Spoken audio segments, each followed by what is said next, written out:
It was supposed to be the wedding of the year. Jeff Bezos and Lauren Sanchez didn't just throw a lavish party. They curated an elite spectacle, a showcase of global power and enduring influence. Celebrities, royalty, moguls, and legacy figures flew in from across continents. There was no expense spared. No detail overlooked. The guest list wasn't just exclusive. It was strategic. It revealed who still commands weight in the highest circles of power. Front and center was Oprah Winfrey. Poised, elegant, and radiant in a designer gown, she took her seat with the quiet authority of a woman who doesn't need to ask for attention. She simply owns it. Beside her were icons. Beyoncé. Major tech founders. European royalty. Power couples that didn't just trend, they shaped industries. But amid the flashbulbs and silk-tied elegance, there was one silence that spoke louder than anything else. Meghan Markle and Prince Harry weren't there. Not even a whisper. No appearance. No tribute. Not a single mention. Not even a polite, "Wish you were here." In the world Meghan thought she joined, absence isn't subtle. It's seismic. Because this wasn't just any wedding. This was the wedding, the kind where presence equals relevance. Where showing up isn't about celebration, it's about signal. And for Meghan, this wasn't just a missed event. It was a message. Loud, deliberate, and chilling in its clarity. She no longer holds the weight she once believed she did. For Meghan, this kind of cold shoulder hits differently. She once believed she had transcended the limits of the royal institution. That by walking away from the monarchy, by sitting down with Oprah herself and baring her soul, she had rewritten the narrative. The interview was explosive, cultural, global. It shook the palace. It swayed public opinion. It was, for a fleeting moment, revolutionary. So the assumption followed: if Oprah had platformed her during the most controversial royal confession of the modern era, surely that connection meant something. Surely it built a bridge into a new elite, one based on truth, vulnerability, and disruption. But the wedding told a different story. Oprah didn't just attend. She glided into that Venetian affair with intention. Front row visibility. No apologies. No signals. No posts nodding to Meghan or Harry. Just a velvet silence that was more cutting than any headline.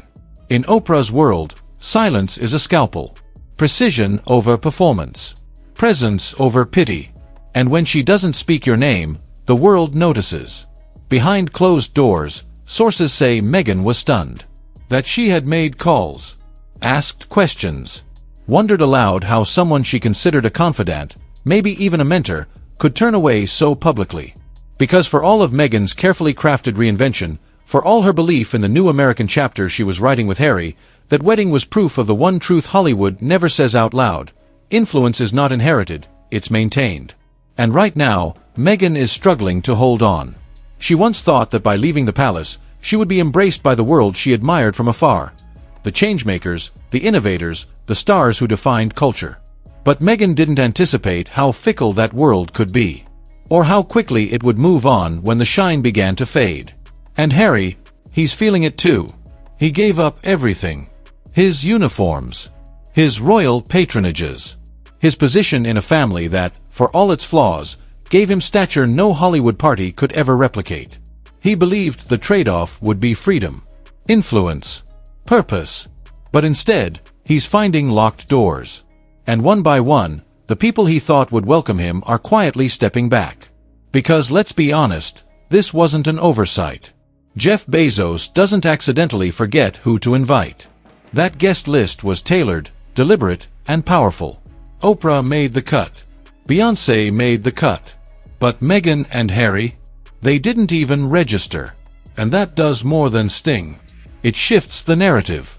Because if Oprah, the woman who gave them their global moment, the woman who sat across from them as they poured out their grievances and truths, if she's moved on, then who's left? Who is still standing with them now? Their Spotify deal ended in a whimper. Their Netflix presence is waning. Their once sensational story of rebellion and escape now feels repetitive, even tired. Oprah doesn't chase chaos. She invests in legacy. She reads momentum like a stock ticker. When she steps away, it's not emotional, it's strategic. And in Venice, surrounded by billionaires and visionaries, Oprah's silence about Meghan and Harry was deafening. She didn't need to explain. The absence said it all. Because Hollywood doesn't thrive on sympathy. It rewards power, stability, and reinvention that sticks. Meghan once believed her story. The racism, the rejection, the cruelty of the firm would be enough. And for a time, it was. Public support swelled. The world rallied. Brands signed deals.